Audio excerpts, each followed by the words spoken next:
Why must you shame your father like this? YouTube. Shout out to the gang, Mind Over Matter family. What's up, y'all? You see, AEW and their fan base like to come with these facts, right? As they say. First, they play this forgetful game, their fan base, and AEW in itself, Tony Khan. They like to play this forgetful game. But what if I told you I don't want them to forget? What if I told you today the Prince is not going to let them forget? The last time, see, here's the thing. The last time NXT and AEW had this large gap in the ratings was last year. And that time they have scored 874,000 viewers in NXT. AEW scored 329,000 viewers. They lost. This year, NXT and TNA whooped AEW's ass again, collectively, together this time. To AEW's 321,000 viewers. Y'all, we just uploaded a video to what we thought was the lowest rating ever. Let's get for real now. We love to joke, mess around. It's time to get serious. Here's the deal. AEW will be canceled soon if this continues. Straight down to the point and cutting the middleman out, point blank period. You know, Uncle Dave and his fan base, along with AEW's entire fan base, seem to always take things so personally, right? Their favorite booker, Tony Khan, because according to Uncle Dave, also the best guy is Tony Khan, right? Am I right? Well, they just brought in another low score, the lowest of the year. How low can you go? I told y'all we was playing limbo with them, man. I told you. They're playing limbo. How low can you go? Fucking cha-cha slide at this point. They're trying to see exactly how they can slide and how low they can go. 321,000 viewers. You might as well go ahead and bring out the dirt to start burying this company. I've tried to warn you guys. I tried. We all tried here on the Mind Over Matter channel, bro. We tried to warn you fans, you AEW sickos, but listen, you know, let's see what Uncle Dave tells us, though.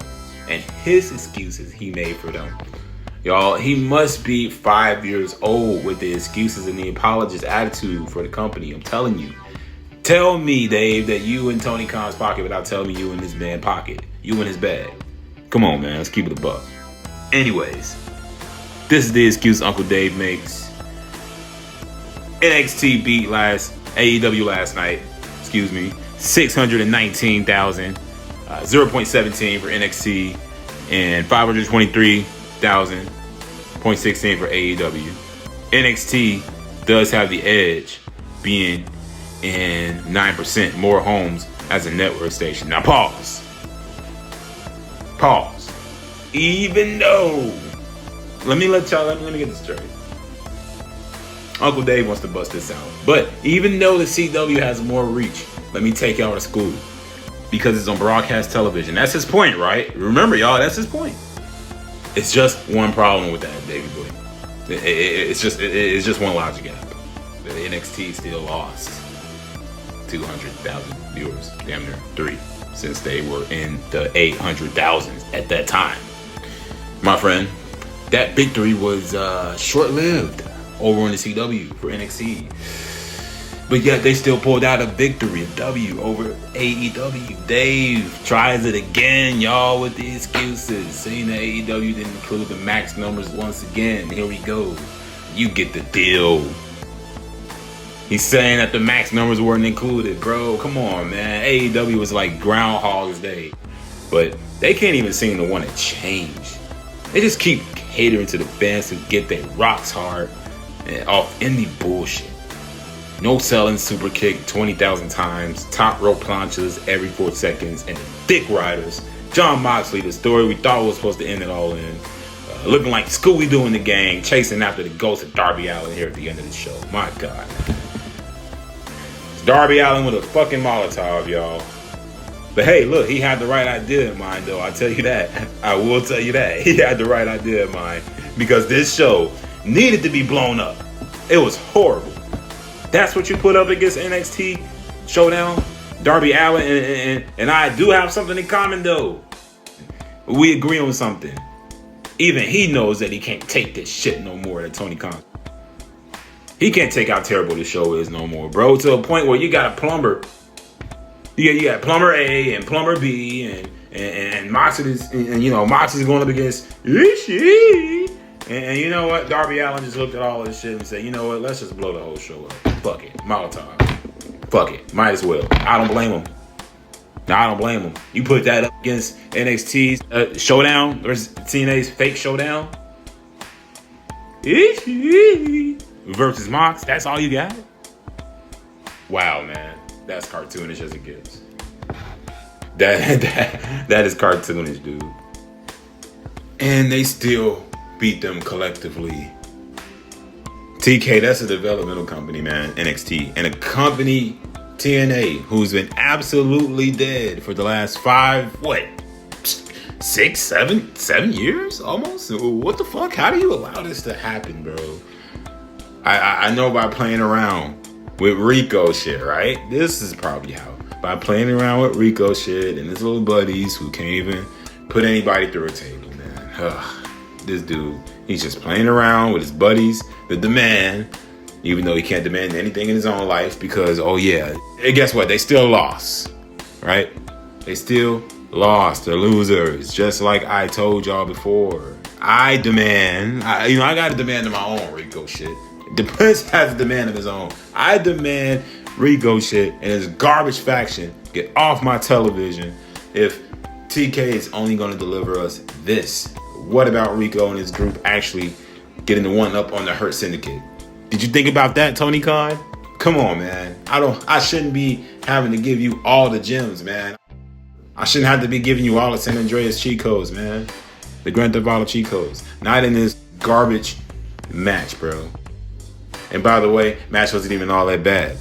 Hurt Syndicate actually whooped their ass. I like when Shelton Benjamin put Rico shit through the table. I actually laughed. I had fun watching it. Listen, Rico and his group hold another L. But he can talk all this mess on the social media machine, wasting his time, not perfecting his craft. Look at this. They had to hold that L again and made them, they could have actually had something build up with the Hurt Syndicate for real and made them look strong. They could have just had them beat down the Hurt Syndicate and had them stand over them tall. But nope. You know, maybe if the week prior we weren't so busy having Kenny Omega do the fucking Macarena with Bandino, then maybe we have some momentum going into this show. This for Title Tuesday, as they call it, even though there was not a whole bunch of titles on the line. Don't worry, I ain't gonna slam them too hard because WWE's pulled that shit plenty of times. So I ain't gonna come down too hard on them just for not having every single title on the line. I'm gonna give them a pass right there. You want a positive? There you go. But at the same time, this doesn't excuse you from not delivering quality. Kenny Omega and Kyle feud. Joe and Hangman feud. Those two feuds alone. It don't take a lot. It does not take a lot, dude. Those alone.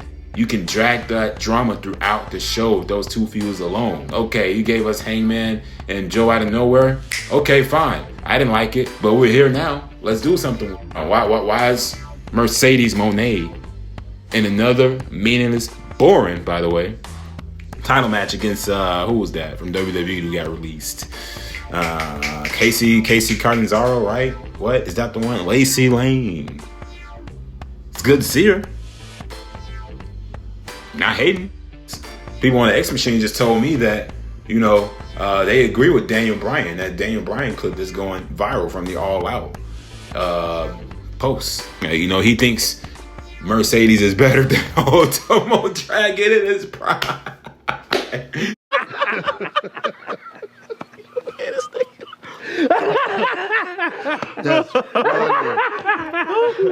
She's better than Ultimo Dragon in his prime. Let that sink in. Hey, I bet you Warner Brothers and Paramount right now are somewhere sitting on the money they have left, by the way, whatever money they got left. And they're probably laughing at this opinion themselves. Like, yeah, Mercedes ain't bringing in those ratings, so we probably disagree with the Sickos O-line too. But they're also saying, damn, we got to drop these fools off somewhere, man. We can't continue to let them put on this shit show. We got to drop them off eventually. AEW, at this rate, they're going to get cut, man. I don't want this. We don't play around over here on this channel, man. We tell the truth, whether your feelings are hurt or not. And I know people are going to attack me personally because they can't not actually string up a real legitimate argument with why I'm wrong here. Instead, they choose to attack me personally, attack the channel, and try to bring everybody, everything that I've actually am trying to build down with me. That's fine. Go ahead. Trying to sit through 5 hours of Seinfeld or learning how to do algebra is more exciting than this shitstorm I keep witnessing. They don't care about you or me. 2021 was the best year, and people still saying it's better. Well, this year is better. Okay. You might want to pass me that white shit that Tony has, man. The best year ever, as they saying. Just one step away from me and taking off the TV, but this is their best year ever, 2025. Do y'all really want that? Do y'all really want AEW to be taken off of TV? It sure as hell feels like it at this point. See, fans agreed on SmackDown that TK fears ratings in at this point. So that's his overseas crowd, right? Didn't people tell me that Tony Khan is Mr. Pay-Per-View?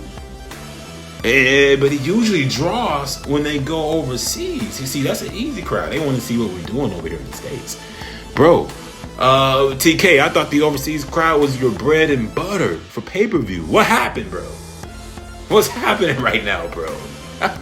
His own sickos from across the globe know that this man's company is in the toilet. And if this show gets taken off TV, I'll blame each and every one of you for trying to attack me personally instead of sticking true to the argument, for gaslighting all of us who tried to tell you the actual reality of what was going on. I'll blame every single one of you for trying to distort reality and manipulate fans online to think that 2025 AEW is just as good as 2021. Just because you needed attention, you get angry, and with your little sippy cups in your hand, you got Pac, right? You were happy to see him. Just like me, right? You got Pac return. Badass interest, by the way. Badass Death Rider Sting, badass new look, everything about Pac despite his size. Scream cold-blooded. Dude was a killer. And now, look at him. He gets the Karrion Kross 2021 treatment versus Jeff Hardy. I hope all of you went to the grocery store today, by the way, and got your fruit baskets because, yeah, guess what Pac lost to, y'all?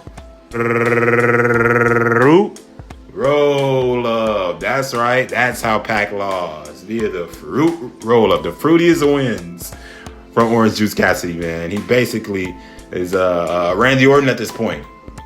Out of nowhere. Well, what a fucking shame for Pac's return. And now we making him look dominant just for no reason. We just got to make him look like somebody credible that he can eat pins for another Orange Juice Cassidy TV appearance. Man, fuck out of here. You can't make this shit up, dog. Instead of building up muscles in the creative gym like Tony Khan should be doing, he's doing his other favorite workout. Instead, jumping to conclusions with all these stories that are just mingled. He's mingling all his stories. When you throw Willow Nightingale in there with FTR, they have nothing to do with each other. It feels random and unwarranted. Amateur hour shit. Top guides, more like top frauds. This booking feels fraudulent, bro. Like we're scammed out of good storytelling. Like NXT is the big leagues over there and they the little leagues, son. That's honest truth. This is laziness. Something got to change. Something has to change. But nah, man, in the end, it wasn't enough to beat NXT at TNA. I'm sorry. Do better. This is awful. This is pathetic. Step your game up. Stop with the excuses. Stop with the crying. The Prince gonna bring out the tear bucket for every last one of y'all. We out this bitch. continue.